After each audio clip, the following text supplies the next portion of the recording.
আশা কৰোঁ আপোনালোকে সকলোৱে ভালে আছে। আজি আপোনালোকৰ মাজত এটা নতুন ভিডিঅ' লৈ আহিছোঁ। তো আপোনালোকে জানে যে মোৰ চেনেল ডাইৰেক্ট হেমচন্দ্ৰ আছাম, এই চেনেলৰ জৰিয়তে আপোনালোকে সদায় নতুন নতুন বিষয়ৰ ওপৰত ভিডিঅ' চাই থাকে। আৰু আমাৰো লক্ষ্য আৰু উদ্দেশ্য যে আমি সদায় নতুন নতুন বিষয়ৰ ওপৰত আলোচনা কৰিম, ভিডিঅ' বনাম, যিখিনিৰ দ্বাৰা নেকি ৰাইজ উপকৃত হয়। গতিকে আমি আজি আলোচনা ৰাখিম যে মানুহৰ দৈনন্দিন জীৱনৰ ওপৰত যিবিলাক কৰ্মৰ ফল, ইয়াৰ লগত বৰ্তমান, অতীত আৰু ভৱিষ্যতৰ এটা সম্পৰ্ক আছে। আমি এই বিষয়ে আলোচনা কৰিম। মোৰ লগত আছে আমাৰ গাঁৱৰ সন্মানীয় শিক্ষক প্ৰেমকৃষ্ণ দাস মহাশয়। আজি তেওঁৰ লগত আমি এই বিষয়টোৰ লগত আলোচনা কৰিম। তো এই আলোচনাখিনি গোটেইখিনি শুনিবৰ কাৰণে আপোনালোকে আমাৰ ভিডিঅ'টো স্কিপ নকৰি শেষলৈকে চাব, আৰু চাই যদি ভাল লাগে এটা লাইক কমেণ্ট শ্বেয়াৰ কৰিব। তো আহক আমি আজি মোৰ ভিডিঅ' লৈ যাম। নিজৰ আগত এটা নতুন ভিডিঅ' লৈ আহিছোঁ। তো ভিডিঅ'ৰ বিষয়টো হ'ল কি, এটা নতুন টপিকৰ ওপৰত আমি আলোচনা কৰিম। আমিতো সদায় ইউটিউব চেনেলত ভিডিঅ'বিলাক দি থাকোঁ, ৰাইজে চাই থাকে। তো আমাৰ এইটো চেনেলৰ কথা হ'ল যে, আমাৰ চেনেলটোৰ কথা হ'ল যে আমি সদায় নতুন নতুন ভিডিঅ' ৰাইজক দিম, আৰু সেইখিনি চাই যদি ৰাইজে ভাল পায়, আমাৰ নিশ্চয় আমাৰ চেনেলটো ছাবস্ক্ৰাইব কৰিব, লাইক কৰিব, কমেণ্ট কৰিব। গতিকে আজি আমি আলোচনা কৰিম মানুহৰ জীৱনত অতীত, বৰ্তমান আৰু ভৱিষ্যতৰ যিবিলাক কৰ্ম, সেই কৰ্মফলবিলাক গোটেই জীৱনৰ লগত জড়িত থাকে। তাৰ অতীতে হোৱা কৰ্মখিনি বৰ্তমানৰ ওপৰত প্ৰভাৱ পৰে, আৰু বৰ্তমানে কৰা কৰ্মখিনি ভৱিষ্যতৰ ওপৰত প্ৰভাৱ পৰে। তো এই বিষয়টোৰ ওপৰত আমি ধুনীয়াকৈ আলোচনা ৰাখিম। যদি আমাৰ আলোচনাখিনি ভাল হয়, নিশ্চয় ৰাইজে আমাক লাইক কমেণ্ট শ্বেয়াৰ কৰিব। গতিকে ফাৰ্ষ্ট অফ অল আপুনি ধুনীয়াকৈ এটা আলোচনা ৰাখক, যেনে ৰাইজে উপকৃত হয় আমাৰ আলোচনাটো শুনি। এতিয়া এই যে প্ৰশ্নটো উত্থাপন কৰিছে, কৰ্মৰ লগত ফলৰ ওতঃপ্ৰোত সম্পৰ্ক আছে।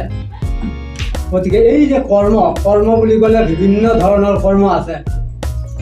এই কৰ্মবিলাকৰ ভিতৰত ব্যৱসায় এটা কৰ্ম, খেতি কৰা এটা কৰ্ম, চুৰি কৰা মানুহৰ সেইটো এটা কৰ্ম, ডকাইতি কৰা সিহঁতৰ সেইটো কৰ্ম, কোনোবা আছে প্ৰবঞ্চনা কৰাটো সেইটো কৰ্ম। এই যে ল'ৰা ছোৱালীয়ে পঢ়া শুনা কৰে, সেইটো এটা কৰ্ম।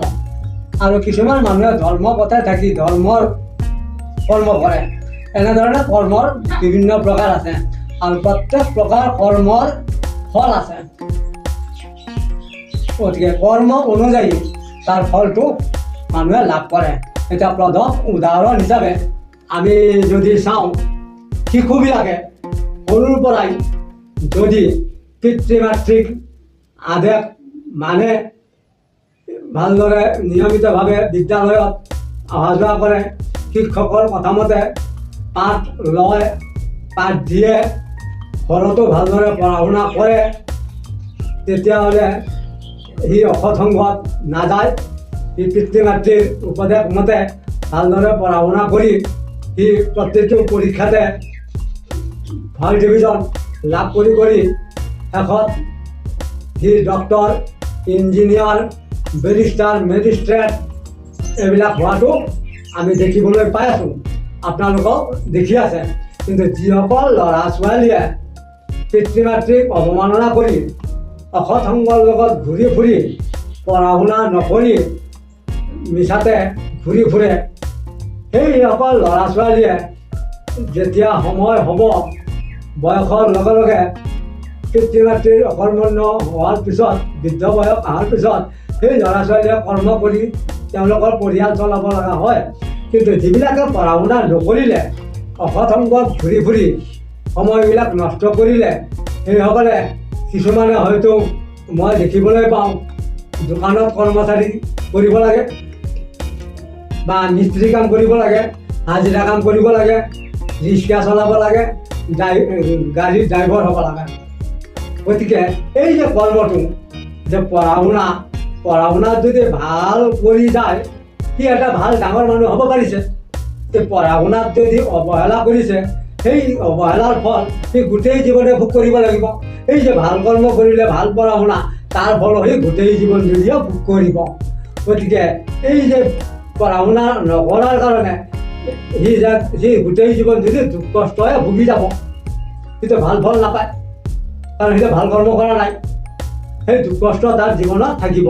আৰু এই আন এজনে ভাল কৰ্ম কৰি, অৰ্থাৎ ভাল পঢ়া শুনা কৰি, প্ৰতিটো পৰীক্ষাত প্ৰথম বিভাগত পাছ কৰি সি যে ডিগ্ৰী লৈ এটা ভাল চাকৰি পালে, এই যে তাৰ সুখ আনন্দ, এইটো চিৰজীৱনেই থাকি যাব। গতিকে এনেবোৰ দিশত বিচাৰ কৰি আমাৰ মনটোক যদি শিক্ষিত কৰি ল'ব পাৰোঁ, তেতিয়াহ'লে এই ভাল বেয়াটো প্ৰতিজনেই জানিব পাৰিব। আৰু এই যে ল'ৰা ছোৱালীবিলাক যে এই পঢ়া শুনাৰ প্ৰতি মন নিদিয়ে, কাৰণ বিদ্যাৰ সমান অমূল্য ধন নাই।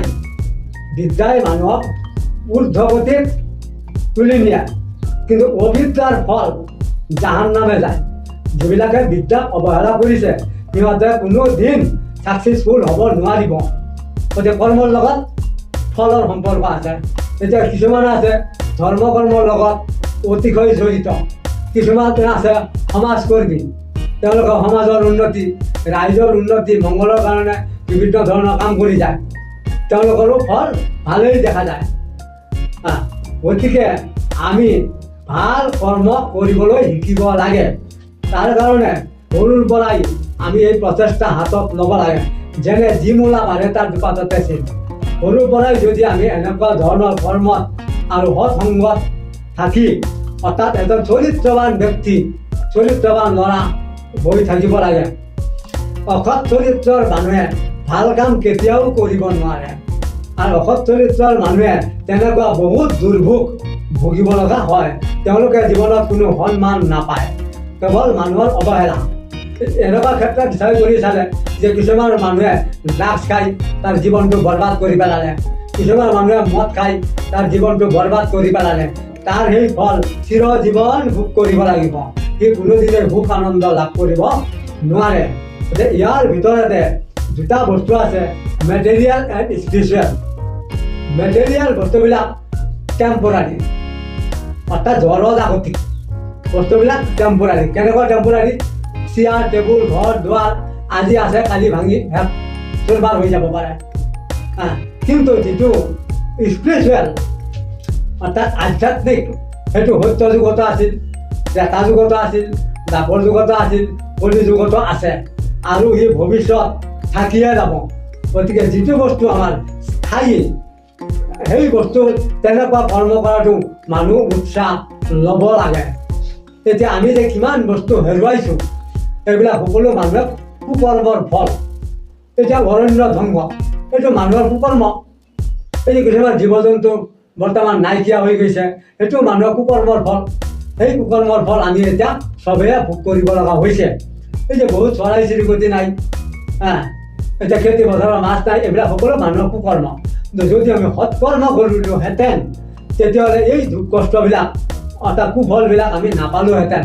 এই যে বৰষুণৰ অনিয়মীয়া, এইটো মানুহৰ কুকৰ্মৰেই ফল। গতিকে এই কুকৰ্ম বস্তুবিলাক কি? এই কুকৰ্মবিলাক আহে ক'ৰ পৰা?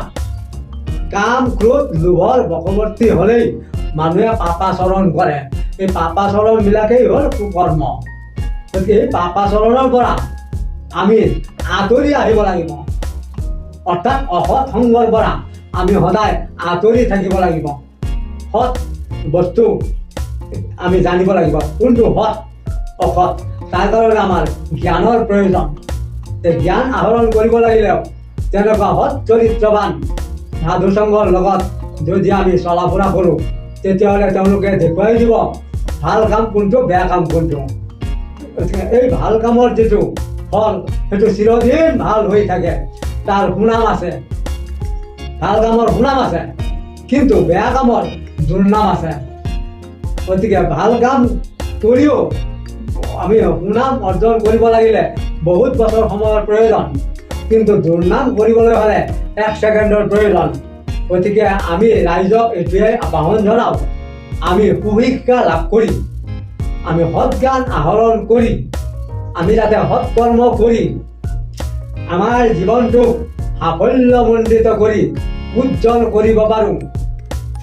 তাৰ কাৰণে আমি সমূহীয়াভাৱে প্ৰচেষ্টা ল'ব লাগিব। এটি এককভাৱে এই কৰ্মটো কৰাটো সম্ভৱ নহয়, এককভাৱে এই কৰ্মটো কেতিয়াও সম্ভৱ নহয়। যেনেকৈ গোহাঁই ঘৰত আমি নাম ধৰিব লাগিলে এজনে নহয়, আমি সমূহীয়াভাৱে গোহাঁই ঘৰত যাই নাম কীৰ্তন কৰিব লাগিব। এতিয়া কিবা উৎসৱ, দুৰ্গা পূজা কৰিব লাগিলে অকলশৰীয়াকৈ কোনেও কৰিব নোৱাৰে, আমি সমূহীয়াভাৱে যোগদান কৰিব লাগিব। যিবিলাক সৎকৰ্ম সেইবিলাকত আমি সমূহীয়াভাৱে চিন্তা চৰ্চা কৰিব লাগিব। কিন্তু আজিকালি মানুহৰ মনত এনেকুৱা এটা ভাৱ হীৰাই হীৰাই সোমাই গৈছে যে ভগৱানে কি কৰিব, ভগৱানে একো কৰিব নোৱাৰে, আমি চব কৰি ল'ম। এই কাৰণেই বৰ্তমান আমি ধ্বংসৰ ফালে আধামান আগুৱাই গৈছোঁ, আৰু আধাখিনি বাকী আছে। তাৰ ডাইৰেক্ট উদাহৰণ এটা দেখিবলৈ পাওঁ শিৱসাগৰ নাজিৰাৰ বানপানী। এনেকুৱা বানপানীতো কোনোদিন হোৱা নাছিল। এই যে কুকৰ্মবিলাকৰ ফল এটা এটা কৰি পাব। ভাগৱতে যি কৈছে, গীতাত যি লিখা আছে, ভগৱানে যিবিলাক কৈছে, সেইবিলাক ধৰ্মপ্ৰাণ ব্যক্তিয়ে সেইবিলাক দেখি আছে। ভগৱানে যি কৈছে তাৰ সেই মতেই বৰ্তমান চলি আছে। আৰু এটা সময়ত আমি যে ধ্বংস হ'ম এইটো খাটাং। তাৰ মূলতে হ'ল কৰ্ম। আমাৰ কৰ্মবিলাক বহুতখিনি নিম্নগামী হৈ পৰিছে। আমি উচ্চ স্তৰৰ চিন্তা ধাৰণা আমি কৰিব নাজানো। কেৱল আমি লোভৰ বশৱৰ্তী হৈ ধন সোণ উপাৰ্জনতেই ব্যস্ত। ভগৱানক চিন্তাৰ পৰা আমি সম্পূৰ্ণ বিৰত আছোঁ। গতিকে এই যে বিৰত আছোঁ, তাৰ কৰ্মফলবিলাক গোটেই জীৱন জুৰি সকলোৱে ভোগ কৰি থাকিব লাগিব। তো আজিৰ ভিডিঅ'টো চাই হয়তো আপোনালোকৰ ভাল বেয়া কি পাইছে নাজানো। যদি ভাল লাগিছে আপোনালোকে চেনেলটো ছাবস্ক্ৰাইব কৰি ৰাখিব, এটা লাইক কমেণ্ট কৰি আমাক উৎসাহিত কৰিব, যাতে পৰৱৰ্তী সময়ত আপোনালোকৰ কাৰণে এনেকুৱা নতুন ভিডিঅ'ৰ ওপৰত ভিডিঅ' আনিব পাৰোঁ। তাৰ বাবে সকলোকে ধন্যবাদ জনাই আজি এই ভিডিঅ'টো ইয়াতে সমাপ্ত কৰিছোঁ।